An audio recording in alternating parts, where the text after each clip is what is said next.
digital universe. So why don't we start off with, for clients, why is it critical to think of digital assets being a part of our estate planning? Okay? Yeah, it's incredibly critical, and a lot of people don't really think about how much of their life is online and password protected, right? So I can give you a scenario. You could have someone who has cryptocurrency in a digital wallet. It's protected by a password, so something suddenly happens to them and they pass away. Let's say that password is stored in a note on their phone.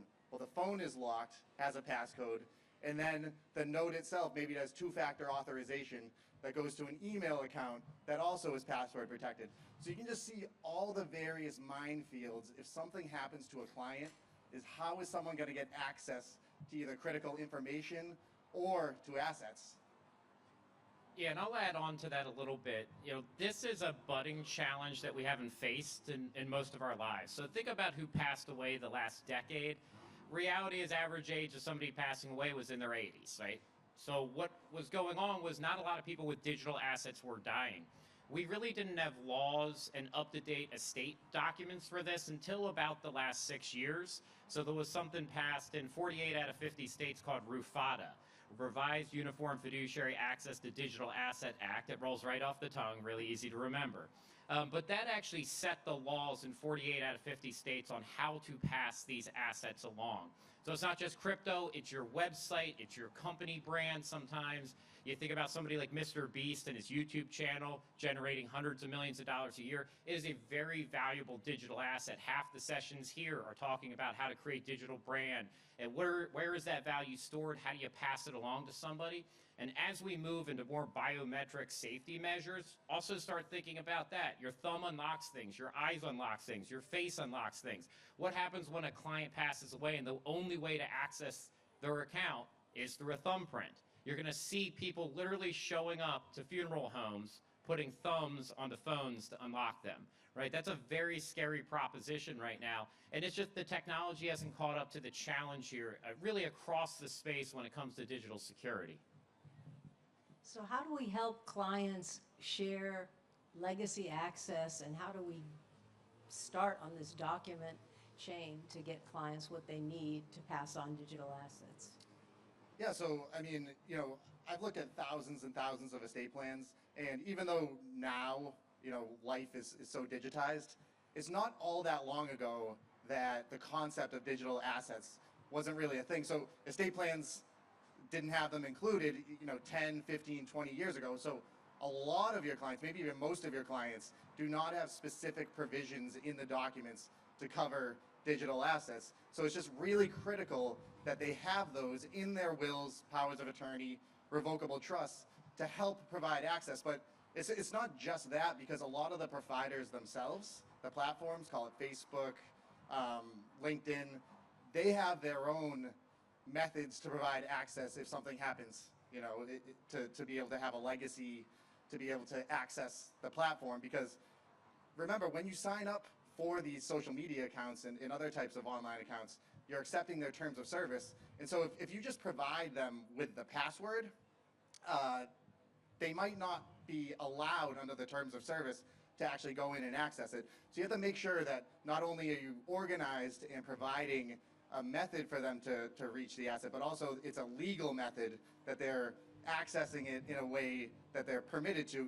Our documents at wealth.com, we make sure to have digital asset provision in all of the key documents, and then also a place to store the key information with emergency contact. So if something does happen, sends out an email to the emergency contact with access to those documents that the client stored in the system. And so one of the things that he mentioned was these terms of service agreements, right? The thing that we scroll to the bottom of as fast as humanly possible and hit I accept. The reality is we accepted a lot of things inside of them. 99% of those agreements actually have one very interesting part of it, is that you do not own this. Over and over and over again, go pick up any account that you do, and what you will find is you have a lifetime lease to it. So ownership to almost every online account in existence, including Coinbase accounts, that was a lifetime lease too.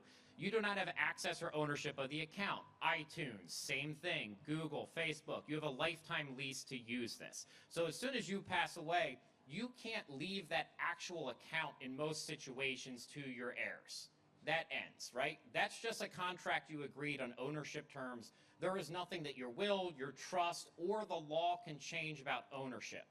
What your will can do is give your fiduciaries access to those accounts really for the purpose of moving things you might own inside of them out. So Coinbase, you could move your actual currency out because you do own that, but you don't have a right to continue to manage the account.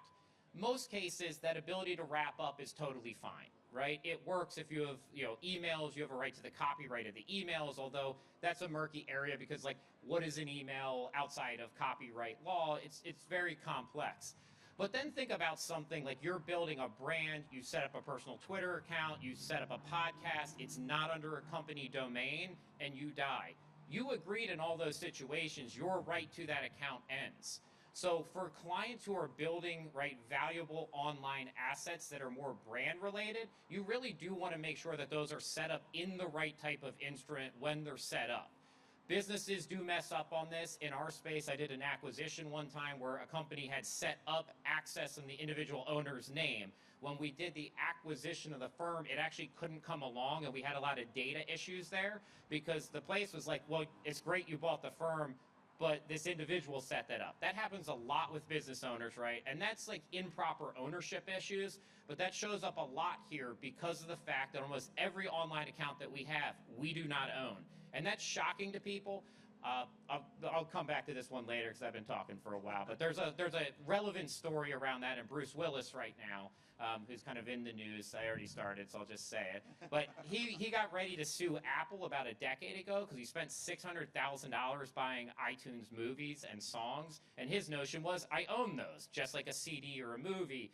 And there's some articles about that, how he wanted to sue, but there's really no grounds to sue. Every time you bought them, you agreed the fact you can't pass this to anybody, you don't own it. And then, as of recently, right, he's struggling a bit, at least from reports. And so that's a challenge, right? Like, how do you deal with all that money you spent?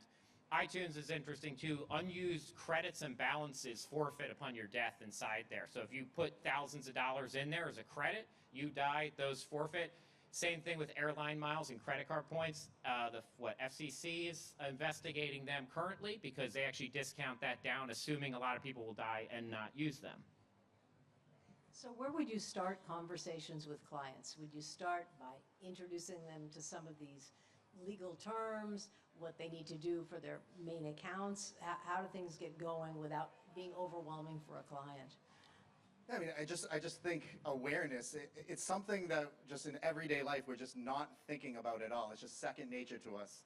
And just the catastrophe that could happen, and we've seen it happen over and over again.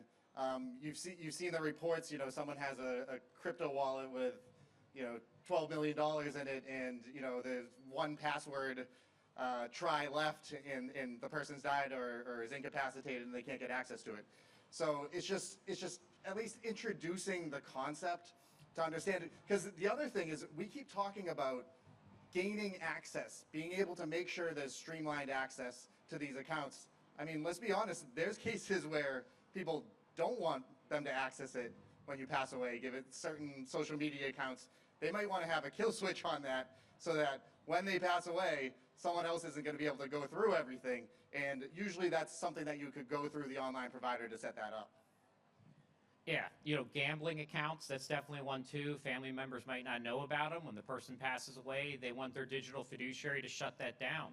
So you can pick a different digital fiduciary in your document than say who else is going to be your executor or your trust fiduciary. So you can give a separate person instructions to manage that. I do have something, it's posted online too. I have a 10-step process. I was a state attorney too that I built out to go through this. I do just start with the general, what Janet said earlier, is figure out the accounts that people have and where they're located. Like, that's step one.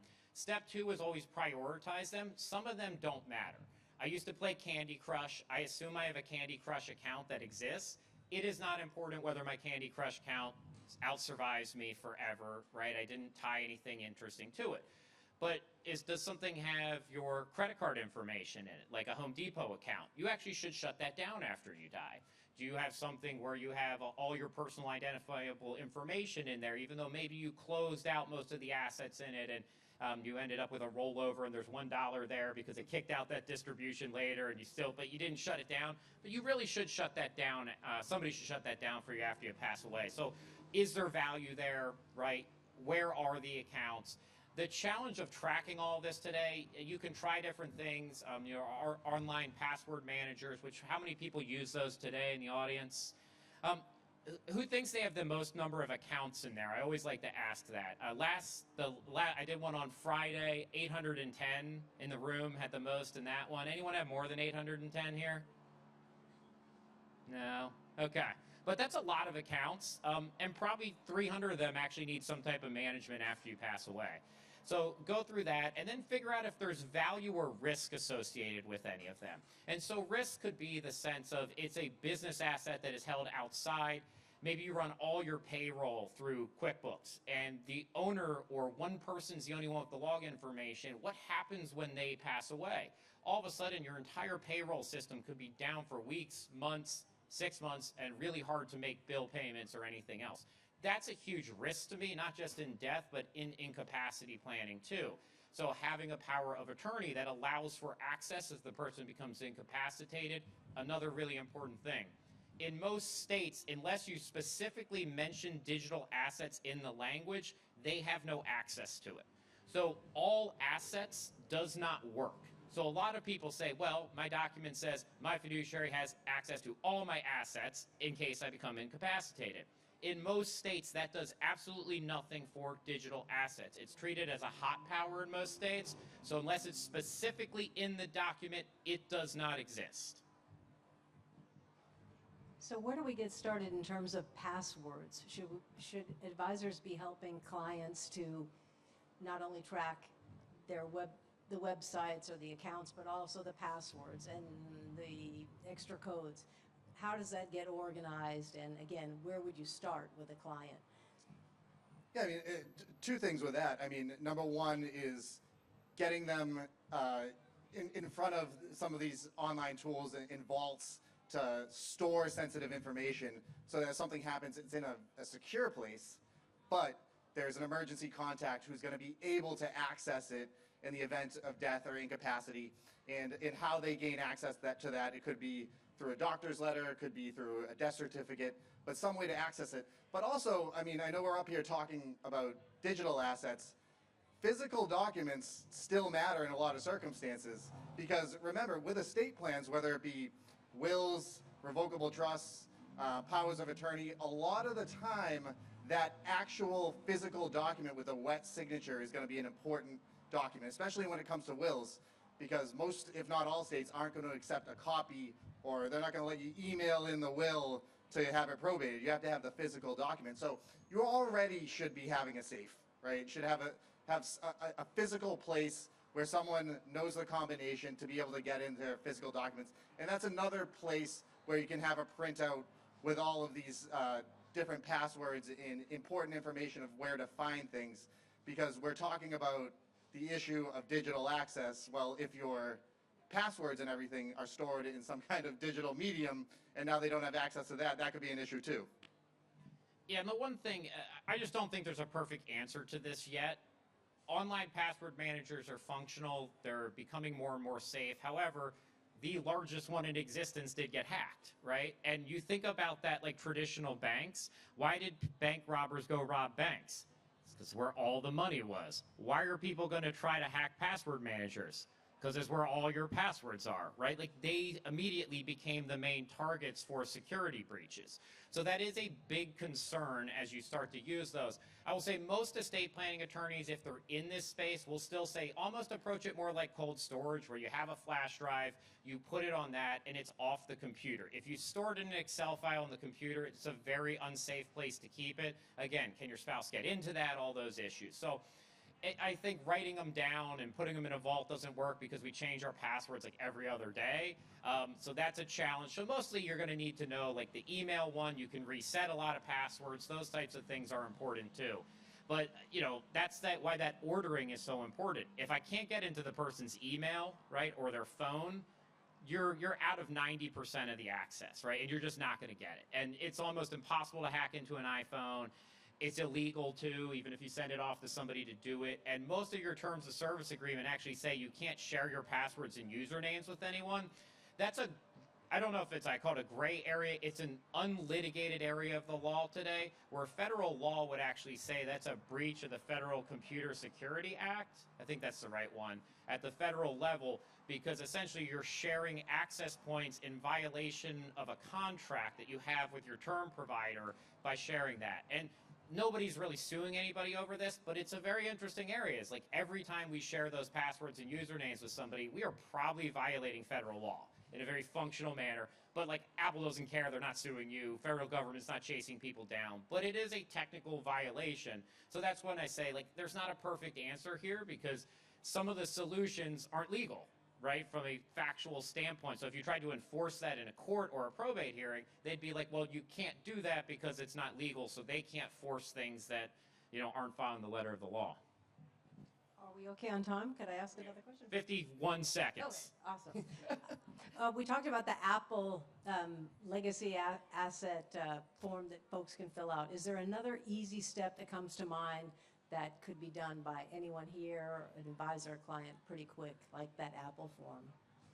Well, I'll hit that real quick. So Rufata does say that online accounts, so Apple, Google, LinkedIn, Facebook, all allow for you to essentially set what's a beneficiary designation inside the account. That will take precedence over anything you put in your will, your trust agreement. So that is number one, then your will, and then third is the terms of service agreement. So if the account allows for that, you should use it. It's mostly what happens kind of like if you become inactive. I think Google's will actually kick out an email to somebody. You can set it at 3 months if you become inactive. Yeah, it's just, there's no one solution. Like we were saying, belt and suspenders. Go to each platform, set it up on each platform, have it in the estate documents, have as many methods towards access as possible. Thank you so much. Please come see us with questions. Thank you, everyone.